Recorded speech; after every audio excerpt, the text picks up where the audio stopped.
Remember when everyone was saying that Nikola Jokic is the best center in the NBA?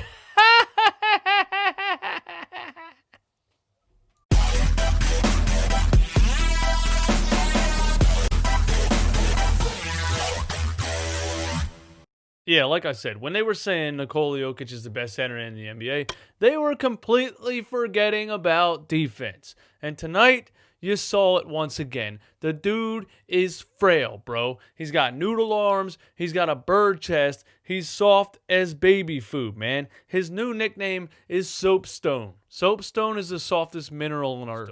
Yeah, I Googled that. The dude couldn't, and it wasn't just defensively, man. Nikola Jokic got Embiid on the block like 2 or 3 times in this game and had to just pass the ball. He can't move him. He can't move him at all. He can't move anybody, really. He couldn't move Mike Scott. Mike Scott had him on the block one time, and he just took a dribble, couldn't move him, and passed it out. He can't move anybody, bro. Come on. The dude is so soft. He can pass the ball. That's it. That's all he can do is pass the ball. Congratulations, your 7-foot center can pass the ball, but he can't score in the paint. He can't defend in the paint. He can't do anything a center's supposed to do. Good luck winning with that. Enough of this Jokic stuff, man. Before I get into it, let's just say, I just want to throw it out there that we took Jamal Murray out of the game, okay? Jamal Murray wasn't playing in this game. All right, so they were at a disadvantage. They didn't have their starting point guard. Now, he's not like a game changer, you know what I'm saying? But the Sixers have a lot of talent on the roster, and the Nuggets had to play against them without one of their best scorers on the floor. So let's just put that out there. I also just want to throw this out there, okay? I'm going to get it out of the way. I'm not going to say it again the rest of the video. Ben Simmons will not shoot. We're back. We're back to this. We're back to this. He had 6 field goal attempts in this game. 6.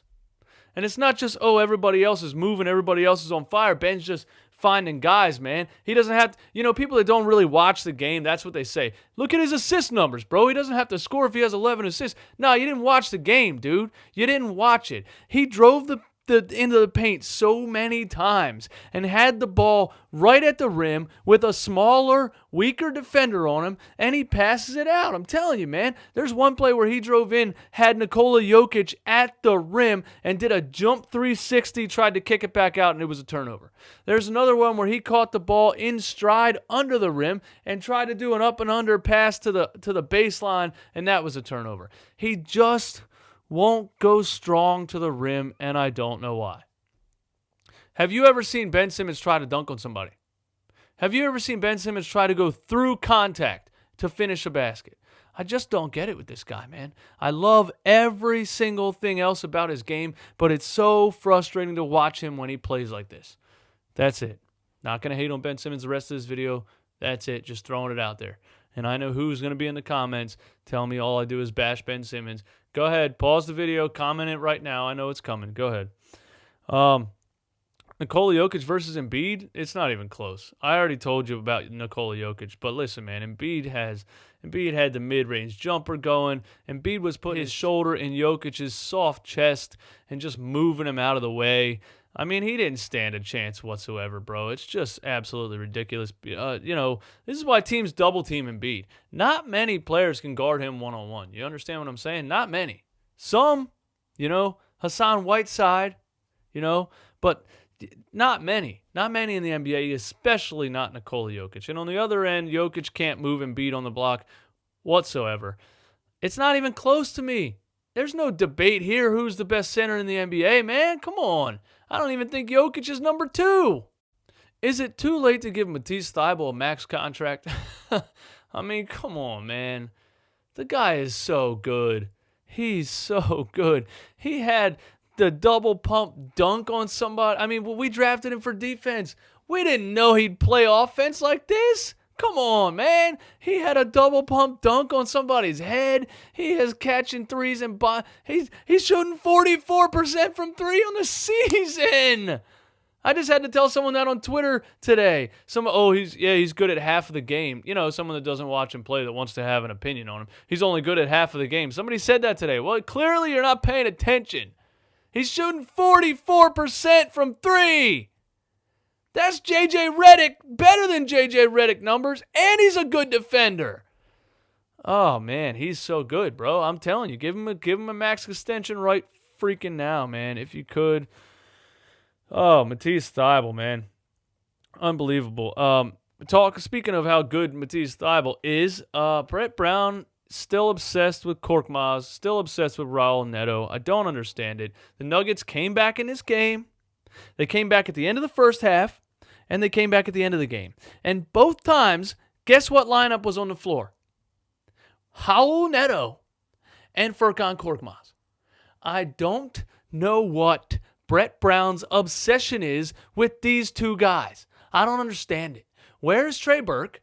Hashtag free Trey Burke. I don't know where the hell he is. The last time he played 21 minutes. No, the last time he played 26 minutes. He had 21 points, 8 assists, and 4 steals, and hasn't played since. What is the obsession with Raul Neto? What is it? I don't want to say what I think it is, but listen, they're the only two fair-skinned players on the team. And it seems like Brett Brown is obsessed with putting them on the court. It might be a pride thing. It might be an inheritance thing. I'm just saying. If Korkmaz isn't hitting threes, he needs to go. As soon as Brett puts Matisse back on the bench and brings out Korkmaz, the game changes. I'm not saying Thybulle can play 48 minutes, but he should be playing probably about 30 instead of 21. You understand? Korkmaz, put him in for a minute. If he looks like crap, get him out and don't put him back in the game. Raul Neto is, I just don't understand him either, man. He comes in the game, drives the lane, and has a turnover right away. He's not. Where's Trey Burke? We signed Trey Burke in the offseason for a reason, man. God. Al Horford had a rough first half of this game, couldn't hit a thing, but he came alive in the second. Man, he had that big dunk on, I forget who it was on, big slam down the middle. He hit a bunch of jumpers. He hit a couple late shot clock jumpers that saved a couple of ugly possessions. He had a couple wide open threes. He is just a perfect stretch 5. He's a perfect stretch 5, okay? He's not a stretch 4. I don't care what you say. I don't care what he says. He's not a power forward in today's NBA. In today's NBA, there's not a such thing as a power forward. I'm over it. And this is what I'm talking about. I'm talking about Embiid and Horford being on the floor at the same time. We should have saw it in the middle of the summer. It doesn't work. It doesn't work. It's a death lineup. There's no room. There's no space. Stop trying to do it. And so Brett starts to do this thing where, because the roster construction doesn't work, like straight up, so Brett has to get creative. So he does this thing the whole game where he plays Ben Simmons with Al Horford at the 5 and a bunch of shooters, and then he brings Embiid in and sits both of them. It's almost like two separate teams, and it works because that's how you have to do it, because they don't all three fit together. They just don't. So I think it can work as long as Brett keeps staggering it like that. That's all I'm saying. I'm not saying trade anybody. I'm just saying the three of them on the floor at the same time, the paint clogs up, the offense stops, and then we just got Tobias Harris standing at the top of the key trying to create offense by himself because nothing else is there. It's tough to play 2 centers and a 6'10 power forward who won't shoot. Now, I'm not saying Ben Simmons needed to shoot any jumpers in this game. That's not what I'm saying at all. They were playing defense pretty far out. The spacing wasn't that bad, but even when he got to the rim, he still wouldn't shoot it. It's just not easy to play all three of them together. And, I feel for Brett Brown. He's trying to do everything he can with this lineup. It's just tough, man. I like the Al Horford signing to replace Embiid, for him to be on the floor when Embiid's off the floor, for him to be in there when Embiid's not playing. That makes perfect sense, don't get me wrong. But there's no way you signed him with the intention of playing him and Embiid at the same time. This is not Tim Duncan and David Robinson. It's not 1997. It just doesn't work. Teams are going to blow you out. We got to hold teams to 92 points like we did tonight to win because we scored 97. Teams are scoring 120, 130 points in this league. And we could do that too if we had a run-and-gun offense. I'm just going to have to accept the fact that we don't have a run-and-gun offense, and it is what it is. As long as we play defense like we played tonight, we can win games. But Horford and Embiid together, I didn't see it when they signed him. I'm not seeing it now. I would love, here's what I would love as I choke on a peanut. Here's what I would love.